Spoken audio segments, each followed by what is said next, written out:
ఇప్పుడు ఆనెస్ట్గా చెప్తానండి, నేను కూడా చాలా షాక్ అయ్యా.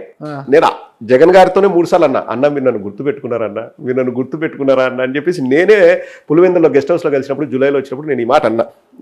నేను పోయి కలిస్తే ఒక ఫోటో తీసుకొని నేను కూడా సోషల్ మీడియాలో పెట్టుకుందాము జగన్ అన్నతో. అంటే సీఎం, నేను ఇంతవరకు ఏ సీఎం గారిని కలవలేదండి. అంటే రాజశేఖర రెడ్డి గారిని చూశాను కానీ అప్పుడు ఆయన సీఎం గారు కాదు.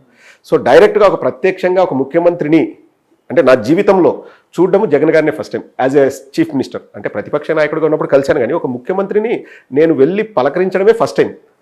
ఆ పలకరించేటప్పుడు ఆయన నన్ను ఆపి చుట్టుపక్కల ఉన్న వాళ్ళందరికీ చూసారబ్బా మా వాడు లండన్లో కూర్చొని రోజు ఒక వీడియో చేస్తూనే ఉంటాడు వెరీ ఇన్ఫ్లుయెన్షియల్ పర్సను అని చెప్పి ఆయన అన్నారండి. ఇంకా మీరు నా పరిస్థితి ఆ క్షణంలో మీరు ఊహించవచ్చు. అసలు నేను షాక్ అయ్యాను. అంటే ఇంత గుర్తింపు ఉంటుందని అనుకోలేదు. బట్ దాని తర్వాత నాకు వచ్చిన నమ్మకం ఏంటంటే ప్రతి ఒక్కరిని జగన్మోహన్ రెడ్డి గారు ఇక్కడ పెట్టుకుంటారండి పార్టీ కోసం పనిచేస్తే. అది చాలు మాకు. ప్రతి ఒక్కరిని నేను చెప్తున్నాను, చాలామంది సోషల్ మీడియాలో ఉన్న వాళ్ళు కూడా చెప్తున్నాను, ప్రతి ఒక్కరిని గుర్తిస్తారు, అది గుర్తించరు అన్న మాట లేదు. మీరు చేసే పని మీరు చెయ్యండి. కానీ ఒకటి ముఖ్యం నాగరాజు గారు, పవన్ కళ్యాణ్కు లేనిది నాకు ఉన్నదన్నది కూడా నేను బలంగా విశ్వసించేది కన్సిస్టెన్సీ. ఇప్పుడు సమస్యల మీద పోరాటం చేస్తున్నప్పుడు ఈరోజు చేస్తా, ఒక వారం రోజులు నేను రెస్ట్ తీసుకుంటా, పడుకుంటా, మళ్ళీ వచ్చి చేస్తా అంటే సమస్యలు డైల్యూట్ అవుతాయి. ఆ సమస్యలకున్న తీవ్రత తగ్గిపోతుంది. నువ్వు ఎప్పటికప్పుడు వాటి గురించి మాట్లాడుతుంటేనే పాలిటిక్స్ అనేది చాలా వొలటైల్. అది నువ్వు ఎప్పటికప్పుడు దాన్ని ఈ రోజు ఉన్నట్లు రేపు ఉండదు. సరే నేను నిర్ణయం తీసుకున్నాను, ఒక వారం పడుకొని వచ్చి తర్వాత విజృంభిస్తా అంటే ఆ తర్వాత అది చల్లారిపోయి ఉంటుంది. సో పవన్ కళ్యాణ్కి లేనిది నాకున్నది ఆ కన్సిస్టెన్సీ. సో మేబీ ఆ కన్సిస్టెంట్గా నేను వీడియోస్ చేస్తున్నందుకు జగన్మోహన్ రెడ్డి గారు గుర్తుపెట్టుకున్నారని చెప్పేసి నేను అనుకుంటున్నాను. అంతకు తప్పితే మా మీరు చూస్తే నేను ఎప్పుడు నా కుటుంబ నేపథ్యం గురించి చెప్పలేదు. ఈరోజు మీరు అడిగితే చెప్పాను. నా ఉద్దేశం ఒకటే అండి, నాకు ఈ నెపోటిజం అని కానీ ఇంకోటి కానీ మీద నాకు పెద్ద ఇంట్రెస్ట్ ఉండదు. నేనేమనుకుంటానంటే చెట్టు పేరు చెప్పి కాయలు అమ్ముకోవాల్సిన అవసరం లేదు. మనమే ఒక విత్తనం నాటుదాం, అది చెట్టు అయ్యి కాయలు ఇస్తుంది. నేను అదే నమ్ముతానండి. ఇప్పుడు మా నాన్న ఇది మా తాత ఇదంటే గుర్తుపట్టవచ్చు, నేను అక్కడే ఆగిపోతాను. లేదు నేను పార్టీ కోసం కష్టపడ్డాను అని అన్న దగ్గరికి వెళ్తే అన్న నన్ను గుర్తిస్తే ఇంక అంతకంటే ఆనందం ఏముందండి. అది ఇంకా ఎన్ని కోట్లు ఇచ్చినా ఆ సంతోషం రాదండి. ఇంత చక్కగా మాట్లాడుతున్నారు. అసలు రాముడు మంచి బాలుడు అన్నట్టుగా చింతా ప్రదీప్ మంచి బాలుడు లాగుతారా ఇంకేమన్నా అన్నట్టుగా. మరి పాపం సాంబశివరావు గారి గురించి ఎందుకు అంత ఫైర్ అయిపోయారు? చాలా మందికి డౌట్ ఉందండి. ఎల్ముండల సాంబా అంటాను అంటే అది ఒక బ్యాడ్ వర్డ్. నేను ఆ ఫస్ట్ పదం వాళ్ళని కాబట్టి ఎల్ముండల అంటాను.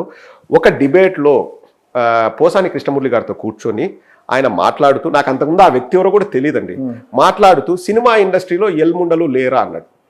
నేను షాక్ అయ్యాను నాగరాజు గారు. ఒక పబ్లిక్ ప్లాట్ఫామ్లో ఎంత అవునన్నా కాదన్నా, అప్పుడు ఆయన టీవీ ఫైవ్లో ఉన్నాడు, దేంట్లో నాకు తెలియదు, గుర్తులేదు. కానీ ఆయన అన్ని లక్షల మంది చూస్తుండగా సినిమా ఇండస్ట్రీలో వాళ్ళు లేరా అన్నాడు.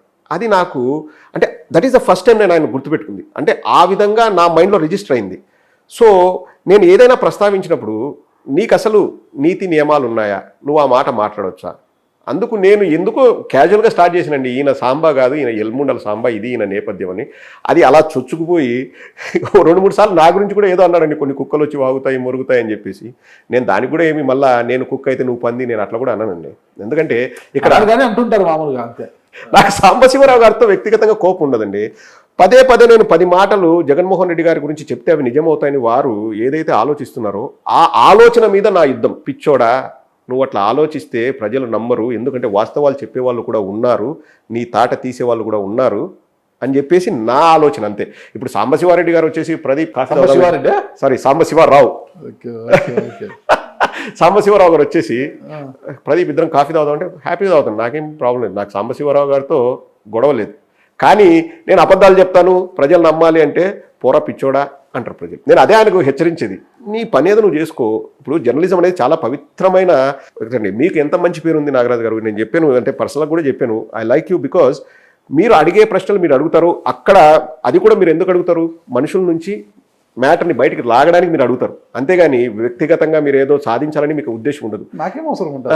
కానీ మరి మీరు చెప్పాలండి, మీరు వెళ్ళి చెప్పాలి, సాంబశివరావు చెప్పాలి, ఎందుకు సాంబశివరావు ఇలా ఉన్నావు, మనం అంతా కూడా అంటే ఇప్పుడు మాట్లాడుతుంటే చింతా ప్రదీప్ గారు నా ఎదురుకున్నారంటే ఏంటంటే అనేది ఇప్పుడు మాట్లాడిన అదే అనుకుంటున్నా. నంబర్ లేదో ఉన్నింటి లైన్ కలుపుతుంటే అనేసి ఉన్నింటి లైన్ కలుపుతుండే ప్రదీప్ గారు అన్నారంటే మీ అభిమాని, మీ ఫ్యాన్ అనేసి. పెద్ద అభిమాని. నంబర్ లేదు నా దగ్గర. కానీ కలిపి ఏ మాట మాట ఒప్పుకోవాలండి. ఇప్పుడు నా ఛానల్ నేను పెట్టిన తర్వాత ఛానల్ కు గుర్తింపు రావడానికి ఫస్ట్ కారణం రఘురామకృష్ణరాజు గారు. మీరు కక్ష కట్టారండి సాంబశివరావు గారు. పాపం మంచి వ్యక్తి ఆయన పాపం. మీరు కావచ్చు, ఆ పురంధర చంద్ర వర్ర రవీంద్రారెడ్డి ఉన్నాడు, ఆ రవీంద్రారెడ్డి కావచ్చు, మీరందరూ కూడా కక్ష కట్టారండి పాపం ఆయనతో, ఆయన మీద. ఇది తప్పు మాట అండి. నేను దీన్ని తీవ్రంగా ఖండిస్తున్నా, ఖండాలుగా ఖండిస్తున్నా. నాకు సాంబశివరావు అంటే వ్యక్తిగతంగా కోపం లేదు. నీ కక్ష ఎందుకు ఉంటుంది? సాంబశివరావు గారు ఇప్పుడు ఏదైనా సంఘటన జరిగితే ఈ సంఘటన జరిగిందని చెప్పమనండి, దానికి మసాలా ఎందుకు యాడ్ చేయాలా? మసాలా ఎందుకు యాడ్ చేయాలండి? మీరు మసాలా యాడ్ చేస్తే మేము ఆయిల్ వేసి కింద ఫైర్ పెడతాం, బాగా వస్తుంది కదా, ప్రోడక్ట్ బయటకు వస్తుంది. మేము ఎందుకు వదులుతామండి? ఇప్పుడు ఆయన ఒకటే అంటాడు, మేము ఎప్పుడు అబద్ధాలు చెప్పము, మేము న్యూట్రల్ జర్నలిస్టు అంటాం. పోయిన సంవత్సరం జనవరిలో రఘురామకృష్ణరాజు గారు బెదిరించారు, నేను ఫిబ్రవరి 5వ తేదీ రాజీనామా చేస్తానండి. సాంబశివరావు గారు ఆన్ రికార్డ్, ఆయన అంటారు కదా subject to correction on record అని, ఏమన్నారు? 5వ తేదీ రఘురామకృష్ణరాజు గారు 2022 ఫిబ్రవరి 5వ తేదీ రాజీనామా చేస్తున్నారు, ఇది పక్కా నాకు తెలుసు, రాసి పెట్టుకోండి అన్నారు. మరి రాజీనామా చేశారా?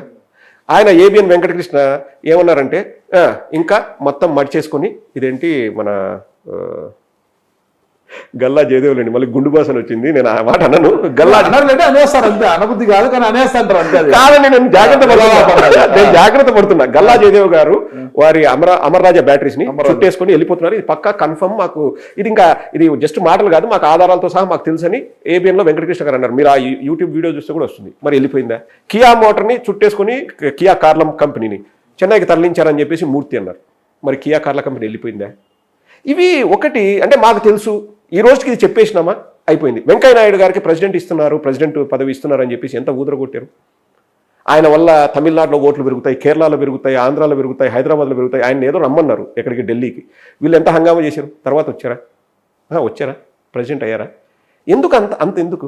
అదే జగన్మోహన్ రెడ్డి గారు ఢిల్లీకి వెళ్తే ఈయన వీళ్ళేదో బాత్రూంలో నక్కినట్టు, లేకపోతే ఈ టేబుల్ కింద ఉన్నట్లు. ఇప్పుడే అందిన తాజా సమాచారం, జగన్కు అమిత్ షా క్లాస్. వెంకటకృష్ణ ఎట్లా అంటారు? జగన్కు అమిత్ షా క్లాస్, ఈయన బాత్రూంలో నక్కి చేసినట్టు. అదే చంద్రబాబు నాయుడు గారు టీం ఉంటుందండి అక్కడ, టీం చెప్తారు ఎక్కడ బాత్రూంలోనా?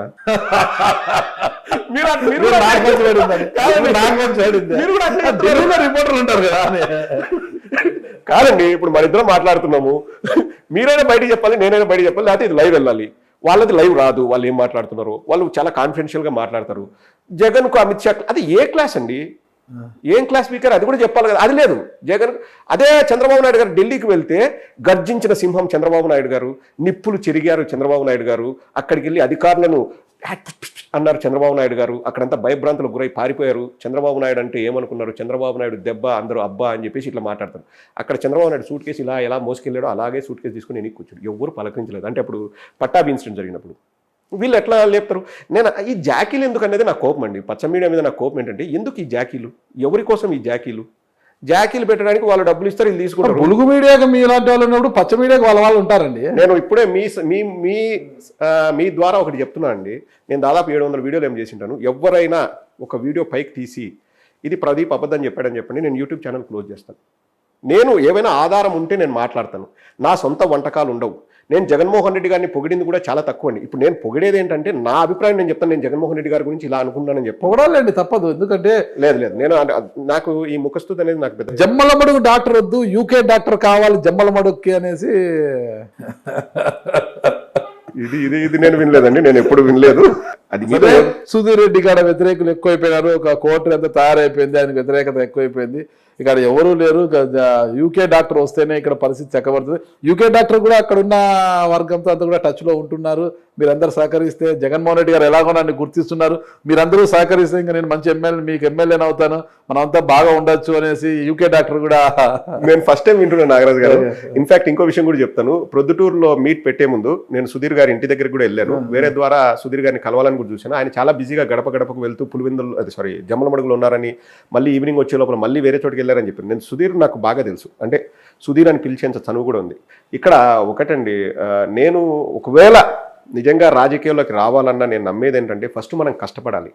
ఆ గుర్తింపు అనేది ప్రజల నుంచి వస్తే ఓకే, మనకు ఒక రోజు ఏదో ఒక రోజు మైండ్లో బల్బ్ వెలుగుతుందండి, అంటే వీఆర్ రెడీ ఫర్ దట్ అని. ఇప్పుడు ప్రస్తుతానికి అయితే నాకు బల్బ్ ఏం వెలగట్లేదండి, వెలగట్లేదు, బయటికి పడ్డం లేదు, కానీ అది మినుకు అంటుంది. అది ఏమవుతుందో చూడాలా. రాష్ట్ర వ్యాప్తంగా ప్రదీప్ చింతా గారికి పరిచయాలు ఉన్నాయి. పార్టీ అధిష్టానంలో ఎవరైతే పెద్దలు ఉన్నారో ఆ నలుగురితో మంచి పరిచయాలు, ముఖ్యంగా నెల్లూరు టౌన్కు చెందిన మాజీ మంత్రి అనిల్ కుమార్ యాదవ్ మీ క్లాస్మేట్, ఇవన్నీ ఉన్నాయి, మీకు అంతా కూడా మంచి సహకారం ఉంది. ఈ నేపథ్యంలోనే జమ్మలమడుగులో జెండా పాతాలనుకుంటున్నారు చింతా ప్రదీప్ గారు. అంటే జమ్మలమడుగు డాక్టర్ బదులు యూకే డాక్టర్ రాబోతున్నారు అని అంటున్నారు. నేను ఇది చాలా పెద్ద స్టేట్మెంట్ అనే చెప్తాను నాగరాజు గారు. నాకైతే వాస్తవంగా లేదు. సుధీర్ గారు బాగా చేస్తే సుధీర్ గారికి వాళ్ళు జగన్మోహన్ రెడ్డి గారు మళ్ళీ ఇస్తారు. నాకు ఎటువంటి అభ్యంతరం, అంటే నా పాలసీ ఏంటంటే వేరే వాడిని తొక్కి రావాలి. నేను చంద్రబాబు నాయుడు కాదు, వేరే వాడిని తొక్కేసి లేకపోతే ఏదన్నా బిహైండ్ ద స్క్రీన్ లేకపోతే తెర వెనుక ఏదైనా నాటకాలు ఆడి రావాలనే ఉద్దేశం నాకు. నేను చాలా ఓపెన్గా ఉంటానండి.